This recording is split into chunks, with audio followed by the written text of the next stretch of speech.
I met Dave here in Washington, D.C. Yeah. I was 19, he was 17. We were doing a gig at a club called Garvin's. And I remember Dave and I went to McDonald's between shows, and we talked about comedy and his future, what his future plans were gonna be. And I said, come to New York City. And after he graduated high school, he did. And he came to New York, and we worked at the same comedy club, the Boston Comedy Club. And, all right.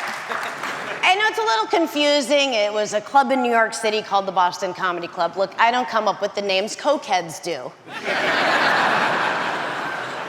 But in New York, Dave was immediately beloved by the stand-up comedy community. And I remember he got a part in the Mel Brooks movie, Robin Hood Men in Tights, and we were all like, Dave made it!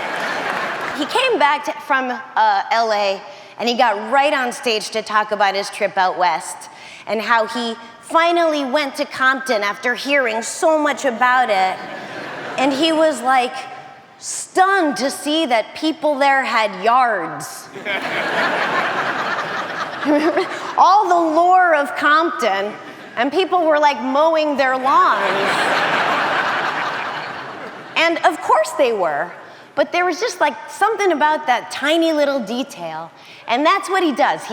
He lets himself be surprised by what he learns, and then he takes us with him as he, looks at it from every angle, angles that most of us don't even see. We were together in Vancouver, and he came over to smoke a joint.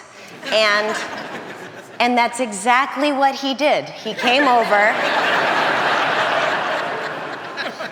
and he smoked a joint. The whole thing. Like by himself. While pontificating about everything that's wrong with the world. I'll tell you what's wrong with the world: a lack of sharing. I think it's puff, puff, pass, not puff, puff, puff, puff. Dave, can you believe this? You're getting the freaking Mark Twain Prize. You deserve it. It's the right thing. It's actually perfect that you're getting the Mark Twain Prize because you both love using the N-word in your masterpieces.